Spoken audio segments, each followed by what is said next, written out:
Good evening, Pramod. Good evening, sir. Good evening, Dr. Shalini. Good evening, sir. And wish you all the very best, Dr. Monsi Verghese. Yes, sir. I said wish you all the very best. Thank you, sir. Now Same it's to you. 6:30.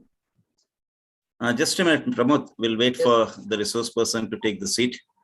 Let her be comfortable, right? Okay, sir. Yeah.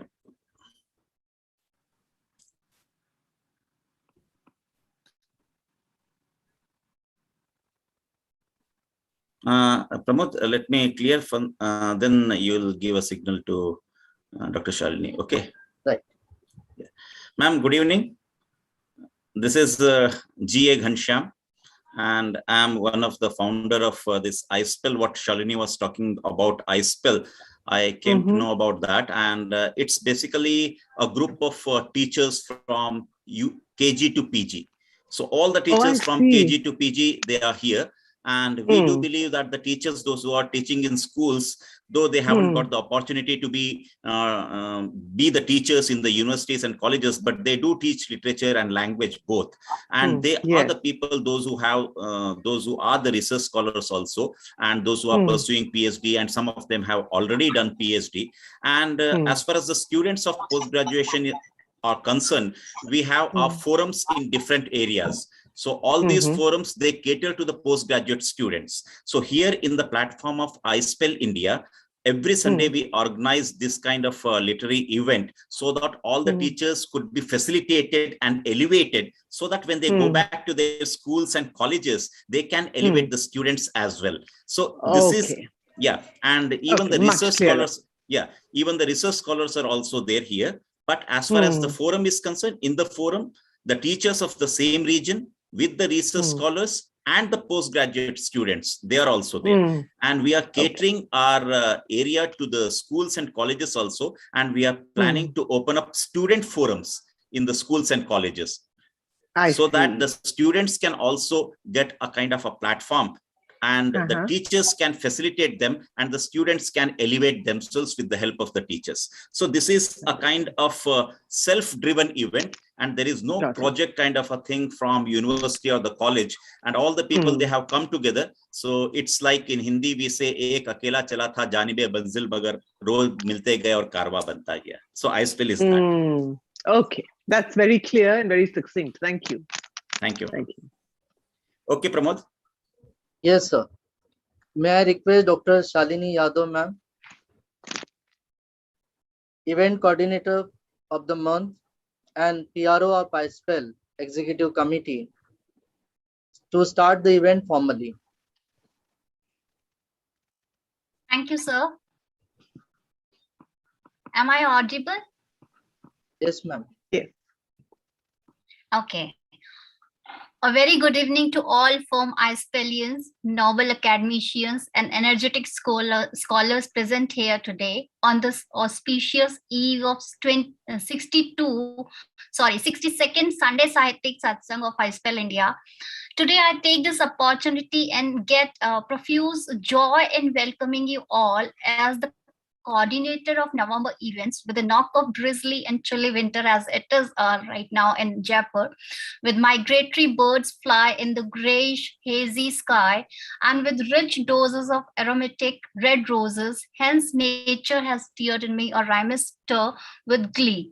I sincerely acknowledge and express my deep gratitude towards Professor G.A. Ghanshyam sir, founder and general secretary, and Dr. Anupma Vora ma'am, President iSPELL India, and all other executive committee members of iSPELL India for showing their faith in me and allowing me to coordinate the Sunday Sahityik events of November month. Today, on this, I'm heading with this third Sunday Sahityik Satsang, I would like to just sum up in few seconds about the previous Sundays. On the first Sunday of November, we had with us a blend of many skilled and beginner poets who made our day with their enjoyable, excellent recitations and readings, proving the Value of exclusive byword of iSPELL India, facilitate to elevate, assisting in their gates for advancement.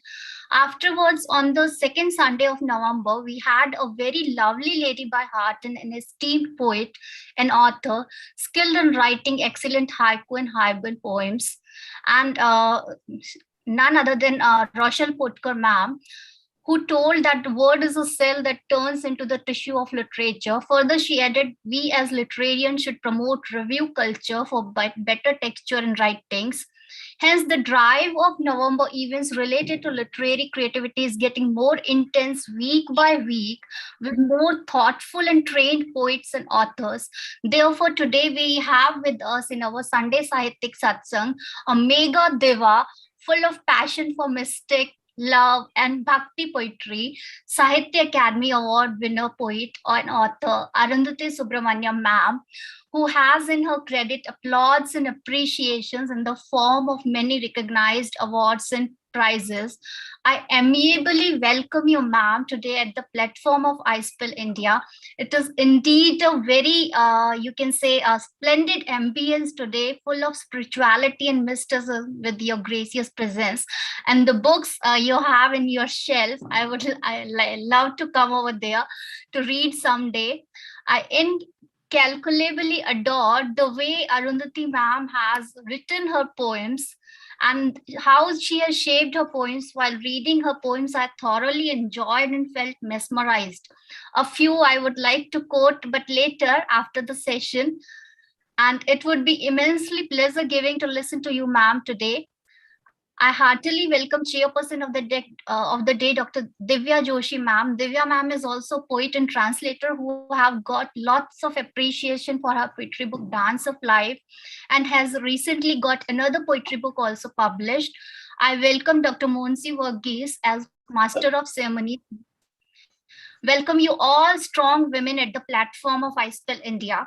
So without much delay, I would like to take the privilege of introducing our today's Master of Ceremonies, Dr. Monsi Verghese, who is working as a lecturer at Maharani Lakshmi Bai Government Girls Higher Secondary School, Rajnandgaon, Chhattisgarh. Ma'am has been working as a lecturer in government school since last 30 years. It is really a big period. Dr. Monsi has completed her higher education from Pandit Ravi Shankar University, Raipur.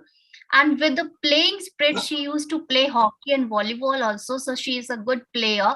Ma'am has been dedicated for uplifting girl child to complete the basic education. And she entered into a world of confidence via that how the girls of the society can be educated further. Many of her students are now lecturers in government schools, colleges, and they are in various other fields also. So we can say we have with us ma'am who has imparted education in many, and the journey is still continued as an educator of hers. So now, without much delay, I would like to welcome the modest and humble Dr. Monsi ma'am to take over the charge and to start the proceeding of the event. Over to you, Monsi ma'am. Thank you, Shalini ma'am. Thank you, Yes, Shalini ma'am. ma'am. Am I audible? Yes, Thank yes, you. ma'am. Good morning to Arundhati ma'am and good evening to people in India. Okay, highly obliged. Shalini ma'am is the event coordinator. Ghanshyam sir is the founder and general secretary of iSPELL. And Anupama Vora ma'am is the president of iSPELL India. I am highly obliged to get such an opportunity, a golden opportunity to be with you all in this platform of 62nd SSS, that is Sunday Sahityik Satsang, a wide platform of iSPELL Society for English Language Lovers. I heard Ghanshyam sir that a platform is to be given to such people, and I am really grateful for that.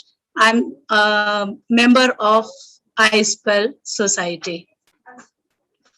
And truly, I extend my joy to our resource person to have her gracious presence here, Dr. Arundhati Subramaniam ji.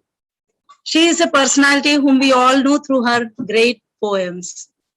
I also read the poems of ma'am, and the word which I went through, that is, as we are aware about the topic poems matter because they have holes. Today's topic is the poems has holes. A great session is waiting for us to be revealed. Before that, I want to say few words about ma'am, which I went through.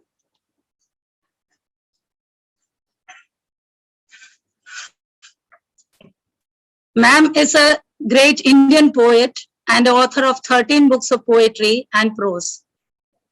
Shortlisted for the T.S. Eliot Prizes 2015, she is a recipient of Sahitya Academy Award, which when I went through Google, came to know that it is the second highest award given for the English literature.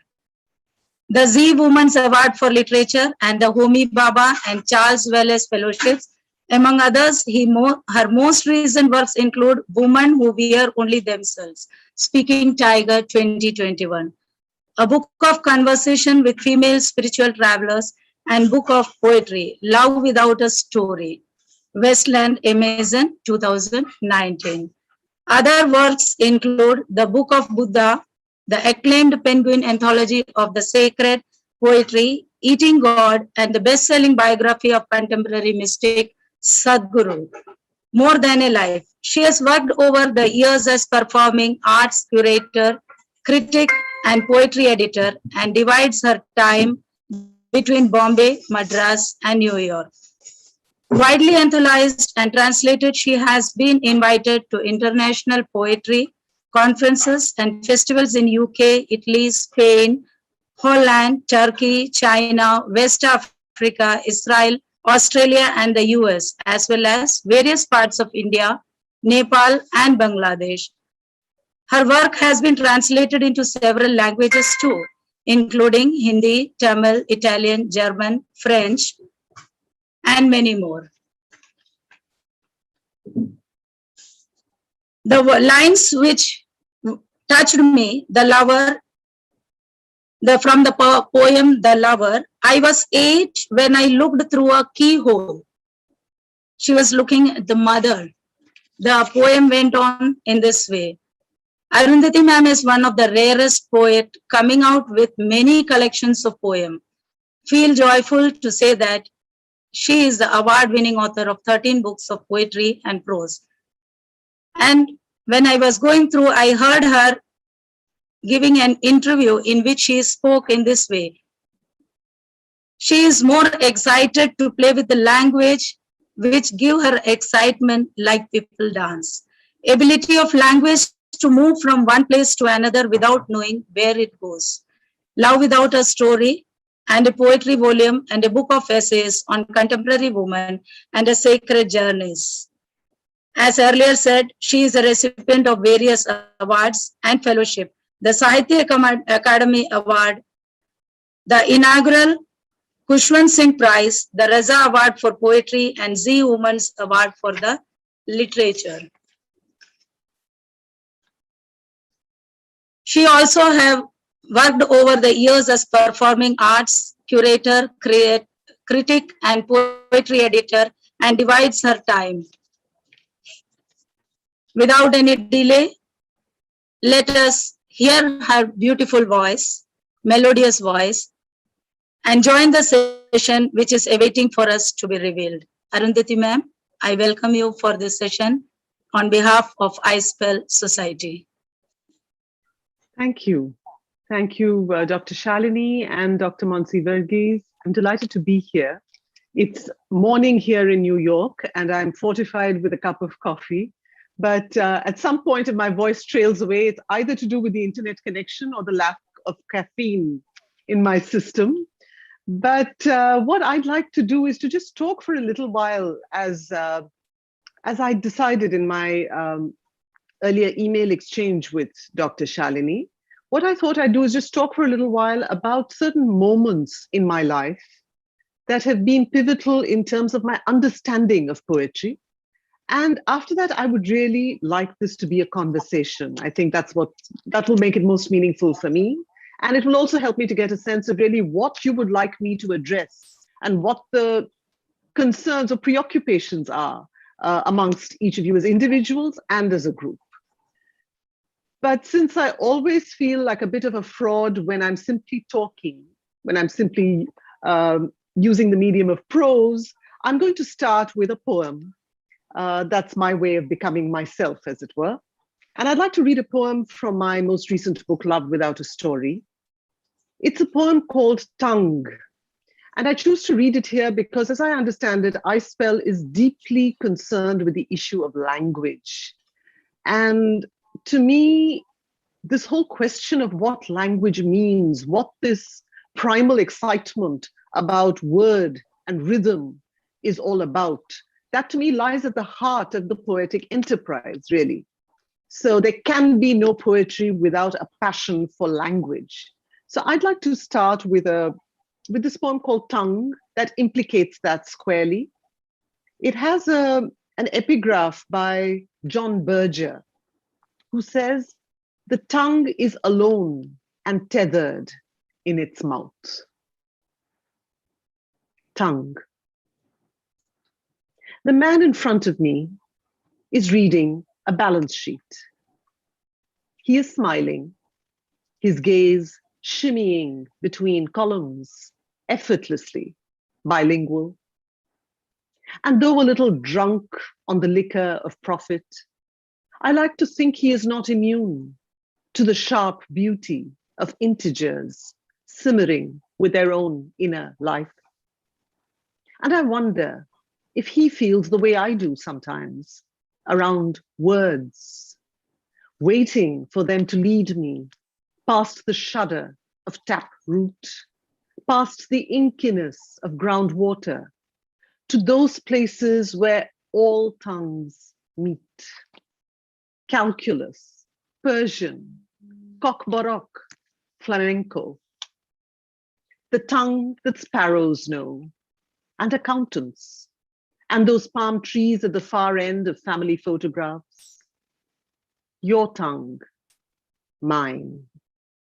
The kiss that knows from where the first songs sprang, forested and densely plural. The kiss that knows no separation. So it is a poem in a sense that's a tribute to tongues everywhere. And it's a tribute to love, and it's a tribute to language, and it's a tribute to the fact that on some level, though everything around us might conspire to tell us otherwise, on some very deep level, there is no separation. And with that, I want to share these 5 moments with you, these 5 breakthrough points with you, moments that have shifted my understanding of language and of poetry. And the very first moment I want to share is a moment that happened when I look back in hindsight. I realized that this was foundational in my understanding of what poetry is. And it happened when I was probably around 3 or 4, when I had my first exposure to a verbal universe, when I was surrounded by, well, I grew up in the city of Mumbai or Bombay. It's a city that is, as all of you know, I'm sure most of you have visited, it is a crazy, catastrophic city, a city of multiple languages, a city of multiplicity on every front. And so I grew up with this mayhem, this glorious mayhem of languages, never quite knowing where one ended and the other began. And I grew up South Indian in Bombay, which means I grew up hearing my share of Tamil. I grew up hearing English because my parents were 2nd-generation English speakers. I grew up, of course, hearing Hindi and Marathi and Gujarati. And my mother had come from Delhi. Our cook was from Kerala. So there was this crazy polyglottal confusion that I was very comfortable with growing up. And so at the start, when I look back now, I realize that all that I learned about language politics happened much later in my life.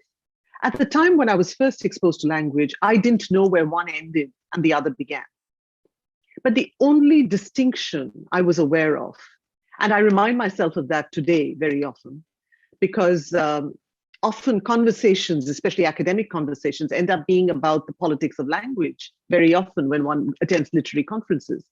But I often remind myself of the fact that the only real distinction I was aware of as a child is the distinction between prose and poetry. It didn't matter what language this was in, whether it was English or Tamil or Hindi or Gujarati. All I knew was that language in poetry behaved differently. Language in prose, at least the way grown-ups spoke it, behaved differently. So there was poetry where language, as I think Dr. Varghese pointed out, this is something I have said before, language in poetry always seemed to me to dance. It was a way in which language seemed to be capable of, like a dancer, moving from one point of the stage to the other, without one ever knowing how those dots had been connected. But in prose, at least to me as a child, it seemed to me that language was a plodding entity. It was terrestrial. It was definitely earthbound. Whereas in poetry, it seemed to be earthbound one moment and aerial the next. There was a measure of choreography that I think I discerned quite early, in a very inarticulate way, of course, as a child. But I think this was important, and I remind myself of it today, because much later in my life, when I became a writer, I found that questions of, is English an Indian language, questions that I thought had been dead and buried long ago, kept recurring. Questions, I mean, to me, it seems very clear that English is as Indian a language as democracy is Indian, as Indian as green chilies are Indian, as Indian as cricket is Indian. But these questions seem to me almost redundant, because my earliest experience of language really was this crucible where you could relish the capacity of language to be kinetic and unexpected and dangerous. That to me was the place of poetry. When language became holiday language, magic language, enchanted language, that for me was poetry.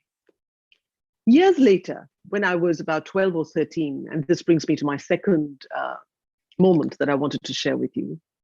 It happened when I was in Chennai, in my grandfather's home, when I was there on a summer holiday. And I remember this book-lined room and pulling down a book of poetry by someone called T.S. Eliot. I had no idea who T.S. Eliot was, whether this was male or female, whether he or she was dead or alive. I had no clue who T.S. Eliot was. But I must say it gave me some joy many, many decades later when I was shortlisted for the T.S. Eliot Prize, because I felt I could actually remember my first encounter with the work of Eliot. So I started reading these poems in the book, and I stumbled on this work called The Love Song of J. Alfred Prufrock, that, of course, all of you know. And as I started reading it, the one moment that I remember very clearly is the sense of homecoming. I felt this is where I want to be, here in this place where language behaves in this way, here in this place where it is possible for a poet to say, do I dare disturb the universe, in one breath, and in another, to be able to say, do I dare to eat a peach? The ability to bring the sublime and the ridiculous, the big picture and particularity into the same frame. I knew I wanted to be here. Did I know what the poet was saying? Perhaps not. If I had to stand up in class and say, this is what T.S. Eliot meant, I wouldn't have been able to. Again, this was an inarticulate response. But I always tell students at workshops that it's important to trust that inarticulate response. You can then build on it. You can then find ways and resources to verbalize that response. But it's important to hold on to that moment of wonder and joy that many of us experience at that very first encounter with something that transforms our lives. It's important to hold on to that and not to forget it. This was my recognition of the fact that poetry is not just dance, language that dances. Poetry is also a kind of music that I realize now that it is possible to recognize it even before you understand it. This was another important shift for me in my poetics. And I realized that it was much more significant than I realized, because at that time, because many years later, when I encountered the work of Randall Jarrell, I remember this particular poet and critic talking of the fact that it's not that we've stopped reading modern poetry because we find it difficult. He says it's because we've stopped reading modern poetry that we find it difficult. And I knew the truth of that immediately, because it took me back to my T.S. Eliot moment. I subsequently, as a student of literature, approached T.S. Eliot with a maelstrom of critical ammunition behind me, with casebook and dictionary, and I was capable of unpacking every phrase. I've done my share of Eliot anatomization, as it were. But I do know that none of that would have really touched me deeply if it wasn't for that first response. It was possible then to add layers to that first response, but that first response existed. And I keep reminding students of this, because very often students tell me they're intimidated by poetry because they don't understand it. And I always try to remind them of that early response that almost each one of us has had to poetry as a kind of music, where we just respond to the sound, we respond to the rhythm, we respond to the taste of words, the crunch of words. We've all had that moment. It's just that it's so often obscured by other ways of living in the universe, really, especially in this world, which is constantly reminding us that something is of consequence only if we understand it. In fact, in most of our lives, I do believe that many of us have enjoyed things, whether it's art or life or people. We've enjoyed people and circumstances and events not because we understood them. We've enjoyed them because of their essential mystery, because they give us glimpses of meaning, and then there are those moments of shadow. And it's that blend of light and shadow, of clarity and mystery, that make up the art experience in so many ways. And it also makes up our experience of life. Who on earth wants to live in a universe with 100-watt illumination? I don't think any of us really does. So if we could bring that element of excitement about mystery into the teaching of poetry, I think we would have achieved a great deal. I had teachers, I had some wonderful teachers of poetry, and I also had those who asked me questions like, what is the poet trying to say?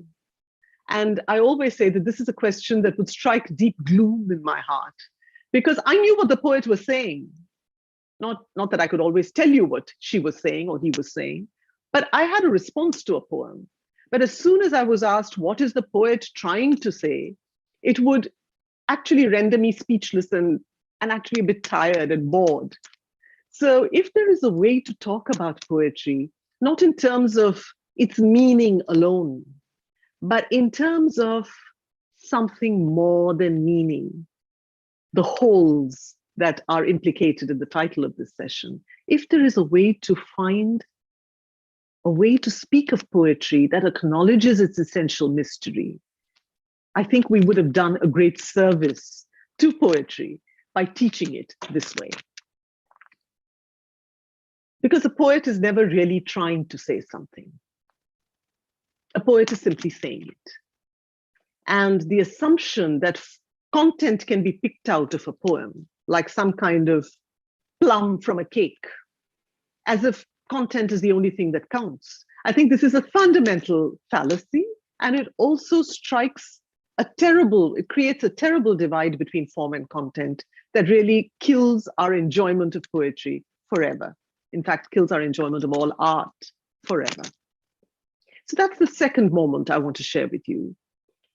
The third moment, it was actually a phase in my life, in my 20s when I was part of a writers group in Bombay.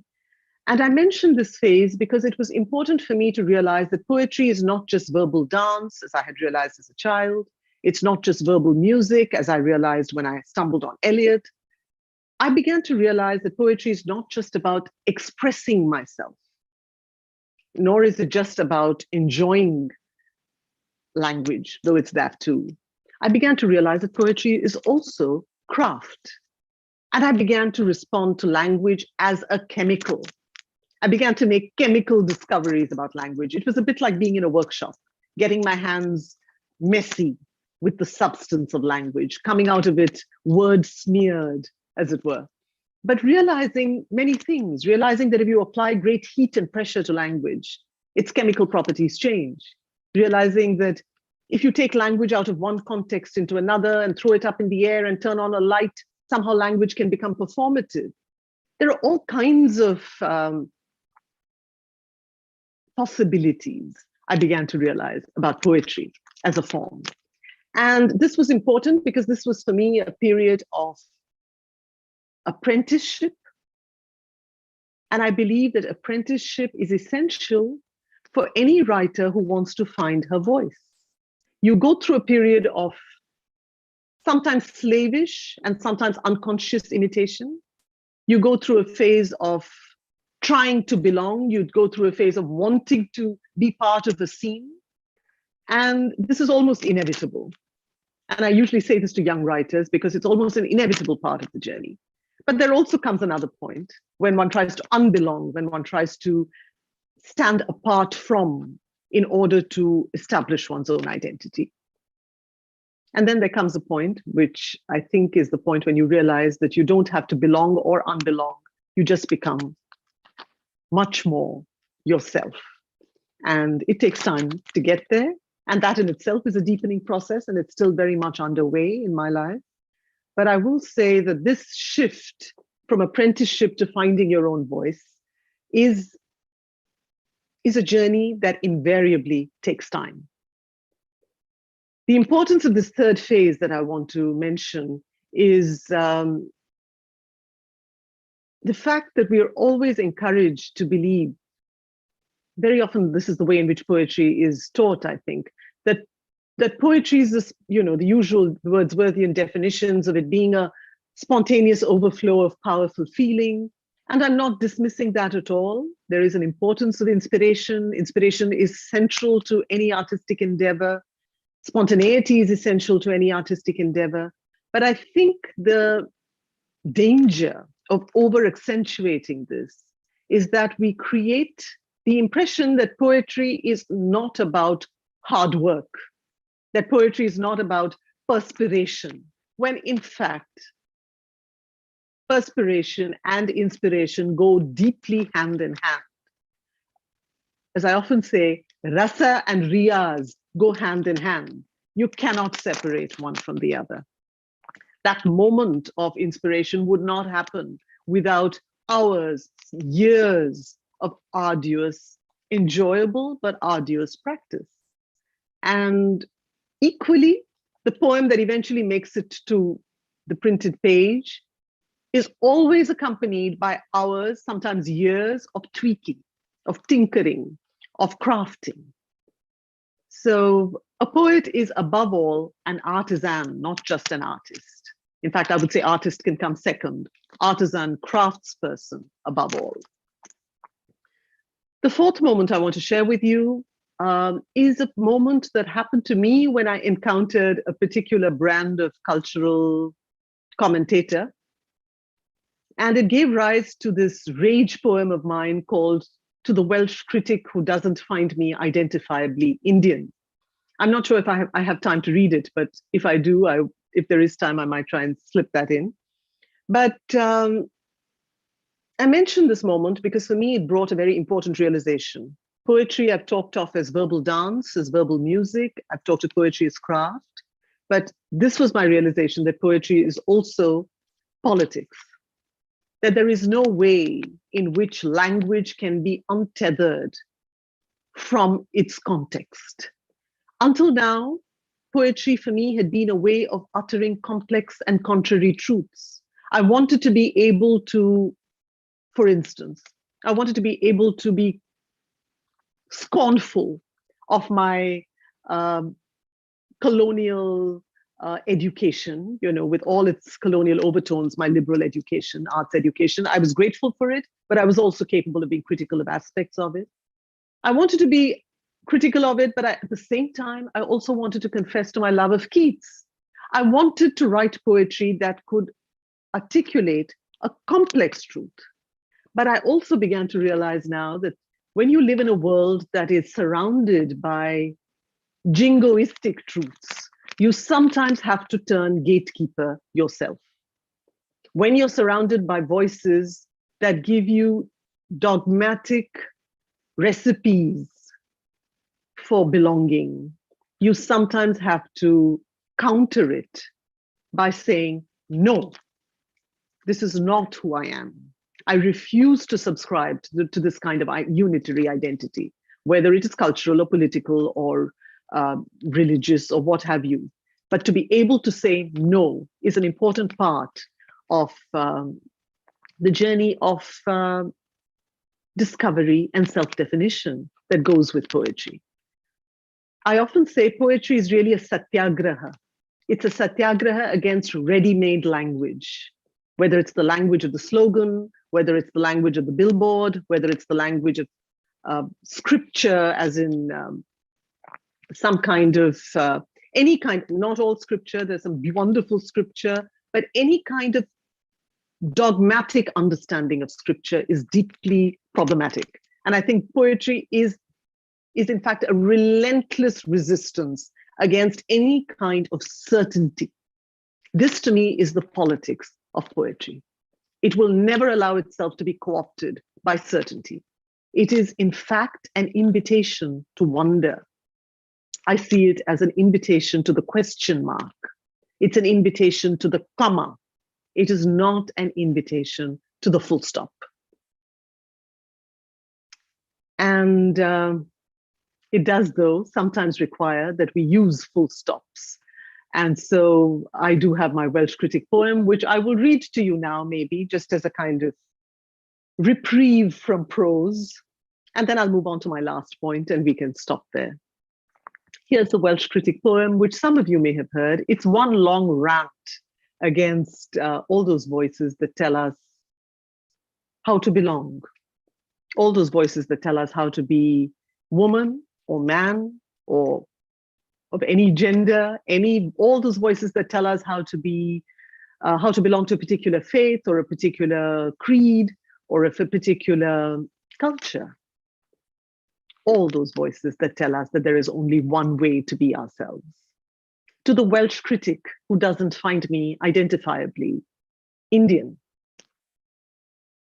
You believe you know me, wide-eyed Ing-lit type from a sun-scalded colony, reading my Keats, or is it yours? While my country detonates on your television screen. You imagine you've cracked my deepest fantasy. Oh, to be in an Edwardian vicarage, living out my dharma with every sip of dandelion tea and dreams of the weekend jumble sale. You may have a point. I know nothing about silly mid-offs. I stammer through my Tamil, and I long for a nirvana that is hermetic, odor-free, bottled in Switzerland, money back guaranteed. This business about language, how much of it is mine? How much yours? How much from the mind? How much from the gut? How much is too little? How much too much? How much from the salon? How much from the slum? How I say verisimilitude? How I say brahadaranyaka? How I say varaparam? It's all yours to measure. The pathology of my breath, the halitosis of gender, my homogenized plosives about as rustic as a mouth-freshened global village. Arbiter of identity, remake me as you will. Write me a new alphabet of danger, a new patois to match the chola bronze of my skin. Teach me how to come of age in a literature you've bark scratched into scripture.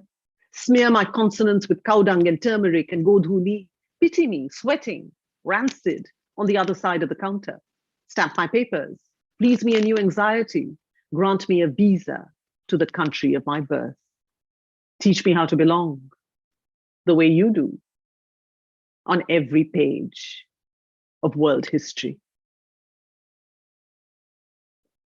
So that's my rage poem, which is often a good way to start a morning because it brings me to life at any rate. And with that moment, talking of poetry as politics, I'd like to move on to the last point I'd like to make. And I'm not going to dwell too long on this, but it is actually a point that leads almost inevitably from seeing language as motion, as dance, to seeing language as music, language as craft, language as politics. I move on to an important realization for me, which is the realization that language is also, in poetry, about pauses. There can be no poem without a pause. In fact, if you think of poetry, you realize it's the only verbal art that consciously embraces the pause. Think of all those blank spaces on a page of poetry. Many people, especially when young writers, when they start out, they often think it's really about chopping up a prose sentence and making it look like what they think of as a poem. That is their anatomy of a poem. Something that you can chop up into fragments on a page, and then it's a poem, miraculously. That is not a poem. That's just chopped up prose. A poem is a verbal utterance that consciously uses the pause, that consciously embraces the blank space on a page. This was my realization when I went through an experience that I have talked of before, so I'm not going to spend too much time talking about it now. But it happened to me in '97 when I stumbled utterly inexplicably into a place that I consider to be, when I look back now, it was a place of utter wordlessness. I had always believed that art and poetry would offer me, I loved it, I love dance, I love music, as is probably evident from this talk so far. So I was writing on theater, I was writing on dance, I was surrounded by music. I worked at the National Center for the Performing Arts in Bombay. My life was surrounded by art, and there was always books, and there was my poetry, and I couldn't have asked for more. And I believed that all my answers would come from these places, that even answers to existential questions of living and dying and why suffering and so on, I believed my answers would come from these places. But there came a time in '97 when I stumbled into this place of such utter wordlessness that I realized that language couldn't rescue me at all. And I think that was the beginning of what I call, for want of a better word sometimes, a spiritual journey. Because the only figures that came to my aid at that time, the only people who seemed to talk of these silences at that time in a way that made sense to me, were the mystics. So it's the mystic poets from St. John of the Cross to, of course, to Rumi, to some of the incredible Bhakti poets that I've later anthologized. They came to my rescue because they spoke of the pause. They spoke of this gap, this hole, this crater in a way that resonated. No one else did. And so, as I say in a poem of mine called Poems Matter, I say that it's not that poems matter in spite of those holes. Poems matter because they have holes. And I say that because it was for me an experiential realization that words have their source, their life energy in these pauses. There would be no language without these pauses. And of course, I realized then that this whole exuberant love of rhythm that I'd always had as a child even, and all of us have, I believe, is really, if we were to look at rhythm, it's just sound followed by silence, followed by sound, followed by silence. But because we live in a world that encourages us to only tune in to the sound, to only tune in to the meaning, to only tune in to words, we miss the import and the significance of that silence. And as I always remind readers of poetry, poems matter because all those blank spaces on a page of poetry mean. They may not mean something, but they mean. They are the reason why a poem exists. And so with that, I'd like to come to a close. I'd like to bring this particular session, my part of it, to a close, but I'd be very happy to answer questions or maybe read a poem for you later on if necessary, but I'd be very happy to hear from you. Dr. Verghese, may I hand this over to you now? Okay, thank you, ma'am, for this wonderful explanation. A small summary. What language means, it's a rhythm. No poetry without passion. I love to hear you. And it's a great opportunity that you grew up in different languages, living, shifting from one place to another, which was a great achievement. Distinction between prose and poetry, language is poetry behaved differently. This I love to hear. And the word sentence which you said, language is applauding, it is earthbound sometime and aerial sometime. Really, it looks like the language is dancing. English is a language which is equal to democracy, cricket, chilies of India, which people love it. That's a passion of lovers of different languages. Enchanted languages, language is poetry. And it's not that people stop reading modern poetry and they find it's difficult because it is difficult, but it is due to the people stop reading, so they find it difficult. And when you moved on after writing poetry, I came to know that poetry is not only expression, it's a craft and chemical preparation. Really, I went to the chemistry lab also through your language. Poetry is also politics. And there is no bar in the language. It should have some pause, which makes a beautiful poetry. I also take this opportunity to introduce our chairperson, Dr. Divya Joshi ma'am, Assistant Professor, Department of English, Government Dungar College, Bikaner, Rajasthan. She is also an Indian poet and she is a creative writer. She has been working in teaching career, had her teaching career in BITS Pitlani, and then joined the Department of College Education, Government of Rajasthan, which Madam Shalini will later tell you. With the question asked in the chat box is by Dr. A.S. Puamma ma'am.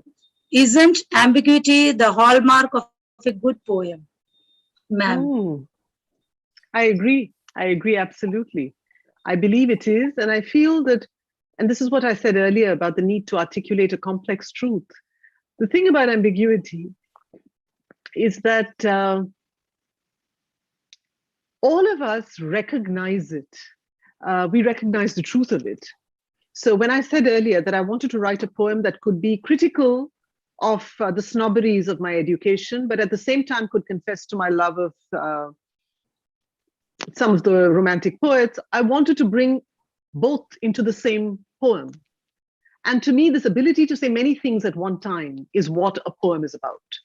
And I think this is what poetry invites us to, Dr. Puamma. What it invites us to is the ability to say, to refuse to be curtailed by a single truth. To remind us, poetry is an invitation to remember the truth is always multi-layered. There is no unitary truth. It's always going to have layers and meanings and levels. And it's going to mean different things. It's going to be diversely understood. But that is the power of the poem. It is an invitation to ambiguity. And ambiguity is something that I believe we all realize, we all recognize. But we are often encouraged to forget. And I think we're being particularly encouraged to forget it. And I would say this to you today as something important to communicate, particularly to students. In a world that has turned so binary in every way, in terms of the ways in which it voices its political opinions, in the ways in which it articulates its ideological, religious stances, in a world that has turned into such an either-or landscape. Poetry is a reminder that there is an and. It is not about this or this. It can be both, and it can be neither all at once. Poetry is a reminder of that. It's a reminder that we can say many things, sometimes just through tone, sometimes just through pause, sometimes through word, through suggestion. But we are losing that language of suggestion. We are losing that ability to value ambiguity. We're beginning to see complexity and ambiguity as cowardice, as weakness rather than strength. And I think this is a dangerous time.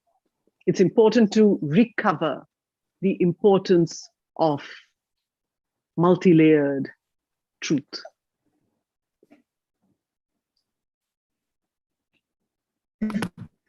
Yes, I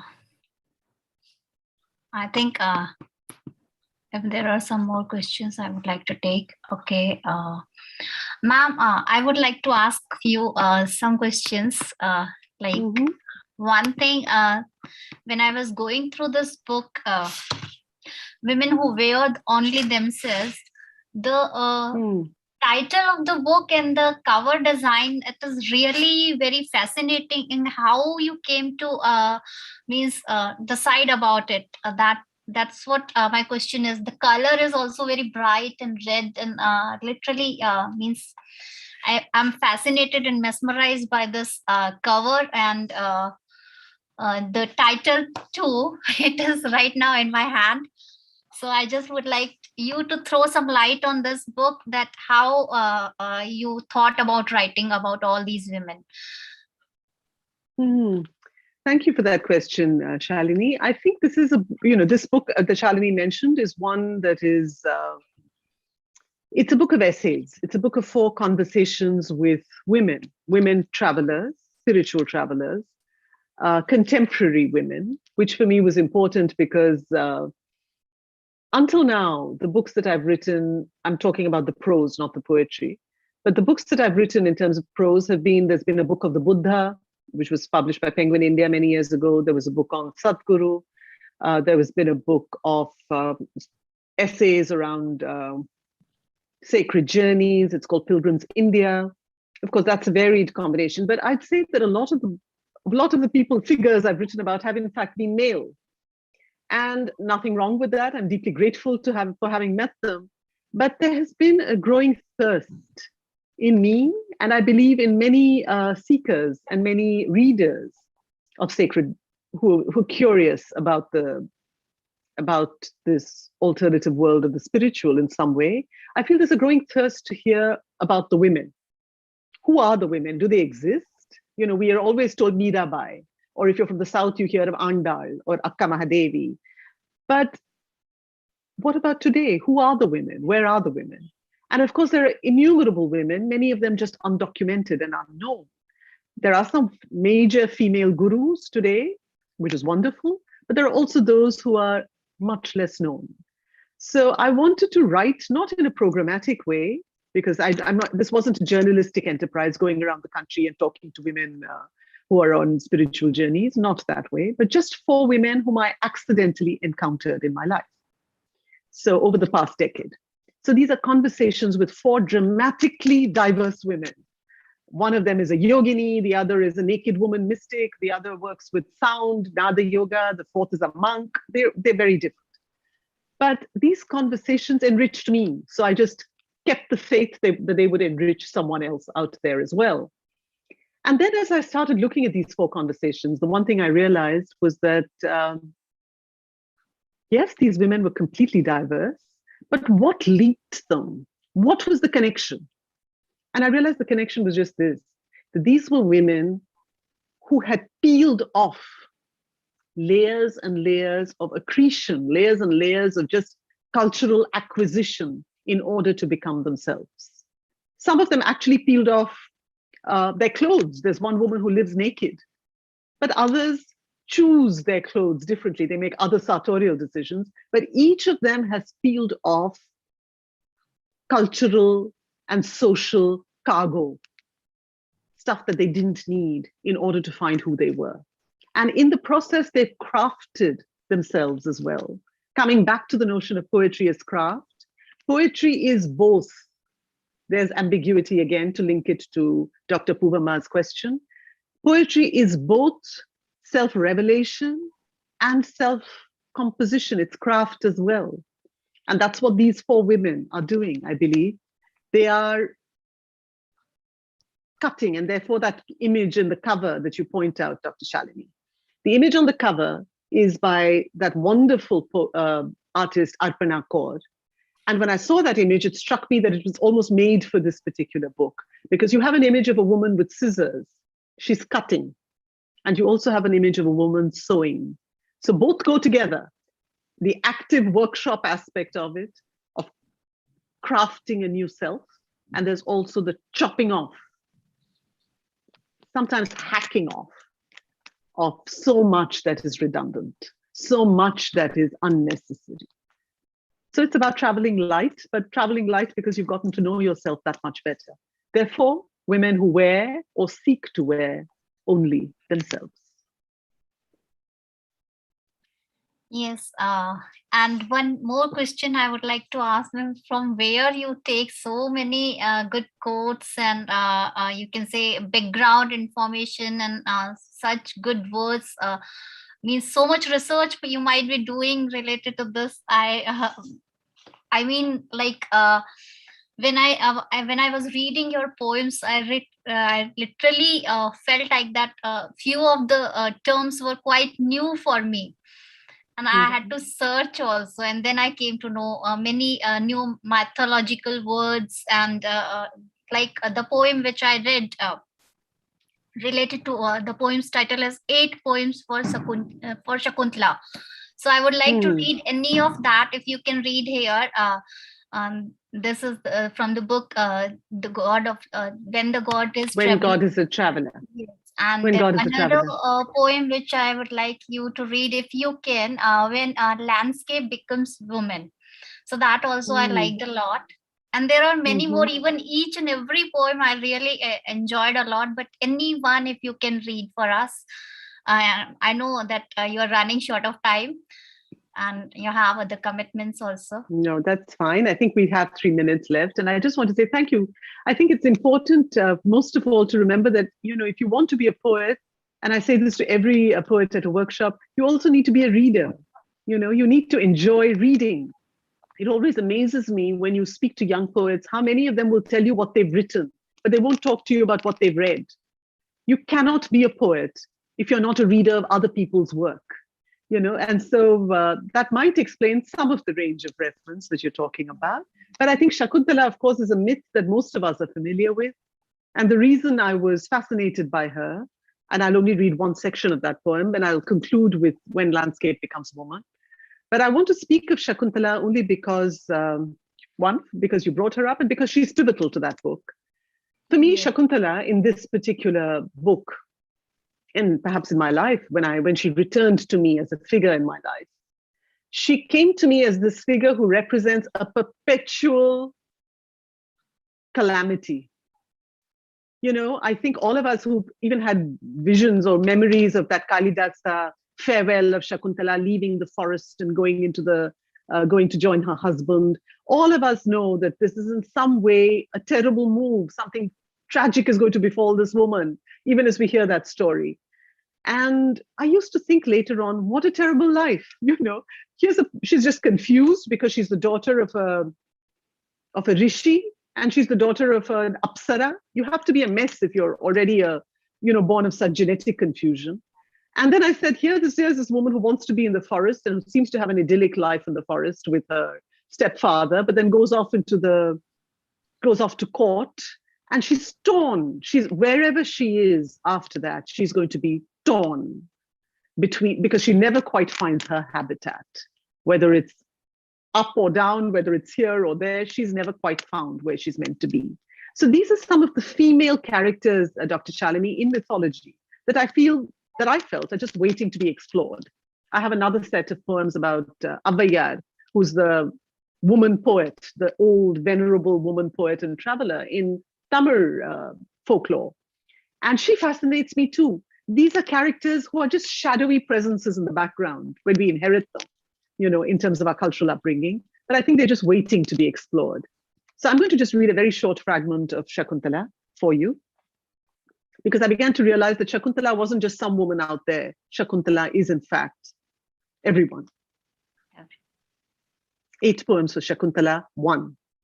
So here you are, just another mixed up kid, daughter of a sage and celestial sex worker, clueless like the rest of us about your address, hermitage or castle, earth or sky, here or hereafter.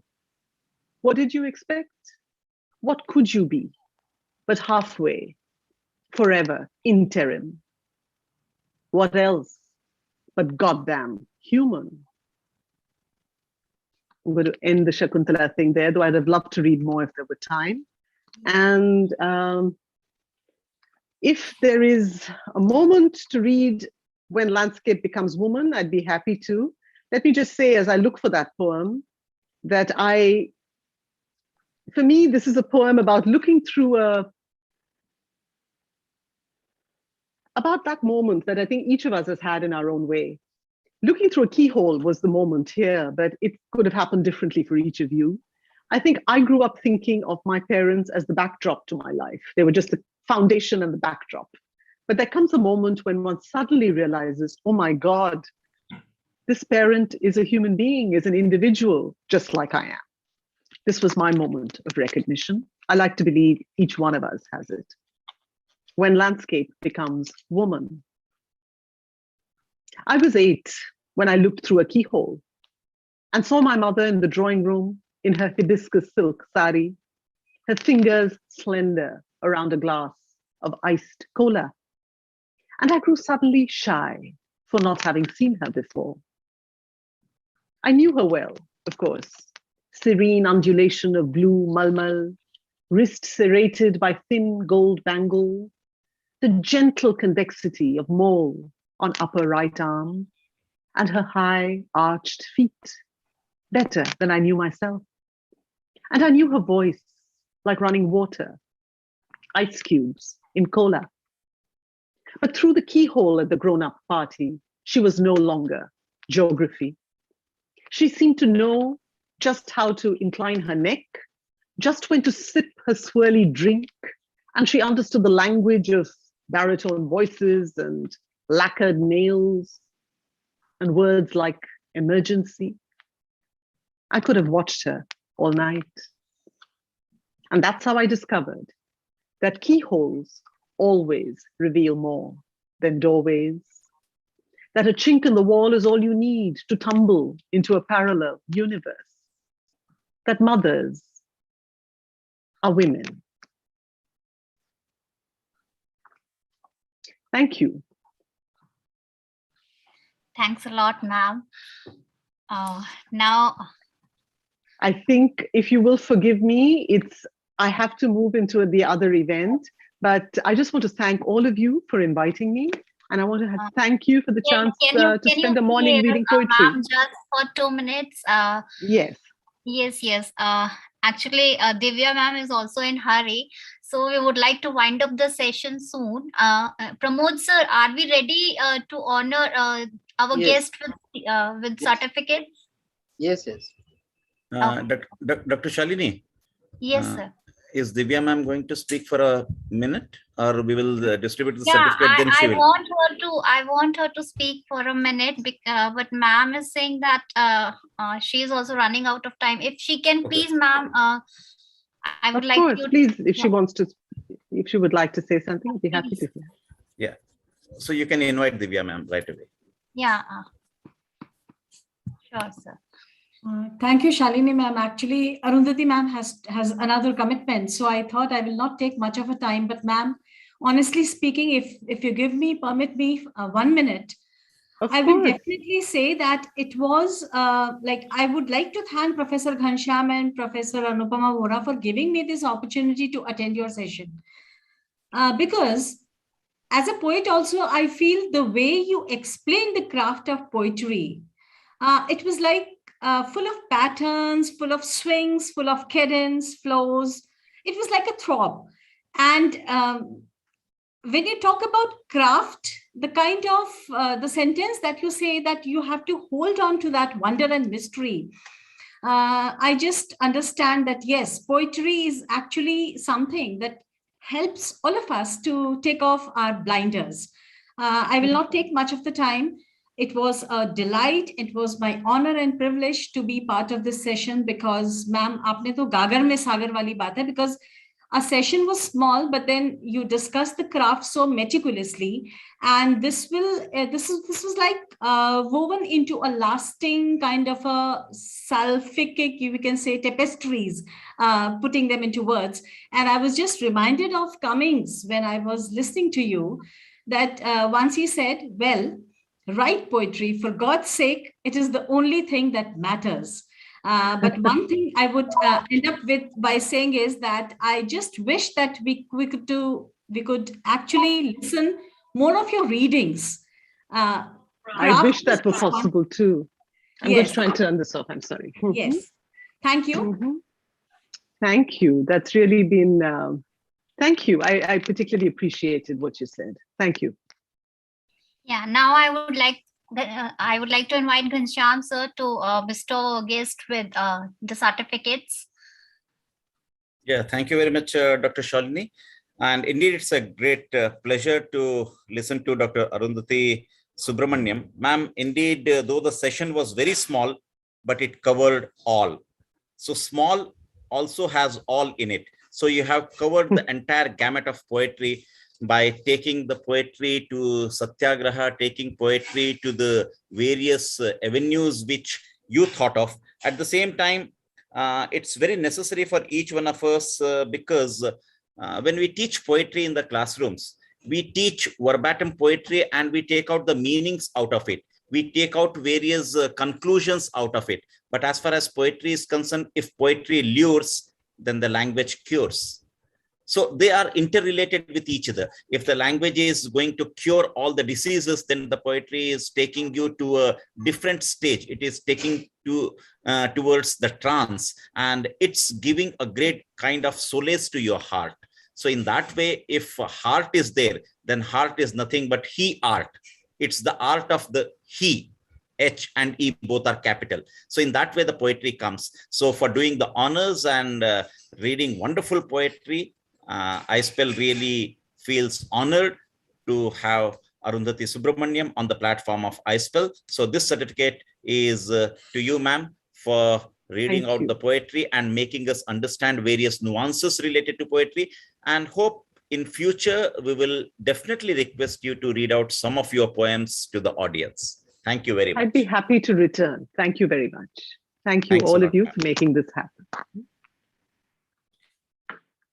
This certificate goes to Dr. Divya Joshi, and as the name suggests, you have, though you have spoken 2 to 3 sentences, but all the sentences were illuminating, and you have put everything into a nutshell, whatever Arundhati Subramaniam ma'am has told. And in that way, you have not only done justice to the chair, but at the same time, you have made the chair a kind of a chair wherein rhythmatic resonance is always there. So for doing the honor, this certificate goes to you, ma'am.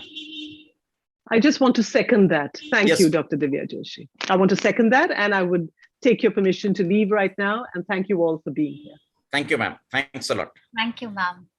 So this certificate goes to the rower of the boat, Dr. Munsi Verghese, who has rowed the boat and who started the event and who is going to end the event also. And we do believe that facilitate to elevate, facilitate each and everyone, though the chances are coming to the people. And we do request the people, those who are on the platform of iSPELL, those who have joined iSPELL, those who are in different forums of iSPELL to take the opportunity, because this opportunity comes to you to showcase your talent, showcase the inner and the hidden talent of yours, which we may not be knowing. So do take up these kinds of opportunities, and certificates are not going to certify you, but you are going to certify yourself. That's the basic essence of iSPELL. So this certificate goes to Dr. Munsi Verghese for doing the honors. Kindly accept it, ma'am. Thank you, sir. So thank you very much from my side. Over to Dr. Shalini and Dr. Verghese. Thank you, sir. Shalini, ma'am. Yes, ma'am. Thank you. Yeah. It was a great session for me. Yes, for us Ghanshyam also. sir, thank you. Although it Thank was you. a very, you can say, brief But- session, but still we enjoyed But it a we lot. enjoyed. Yeah. I really feel humbled and honored that I got a chance to coordinate this event, and I got a chance to bring such people on the platform. And I really feel that blessed that ma'am accepted also my invitation, both Arundhati Subramaniam ma'am and Dr. Divya Joshi ma'am, both are excellent in their own ways. And here I would like to specially thank Dr. Monsi Verghese also for proceeding the event so successfully. And I would like to thank Professor Ghanshyam sir for bestowing the guest with the certificates here, and to be as a backbone all the time with us for all kind of support. And I would like to thank Dr. Pramod Dingle sir for all the technical help, which without which the event cannot be there. And at the end, I would like to thank all the dignified literarians who are present over here, and all the executive members of iSPELL Executive Committee who are present here today. And at the end, I would like to quote few lines of a Canadian poem of Indian descent, Rupi Kaur ma'am. Quote, "We all move forward with we recognize how resilient and striking the women around us are," unquote. As the event was organized by women, conducted by women, speaker was women, and the chairperson was women, so I dedicate this quote of Rupi Kaur ma'am poem to each and every woman present here. And I would like to end the session with thanks and deep sense of gratitude. Namaskar.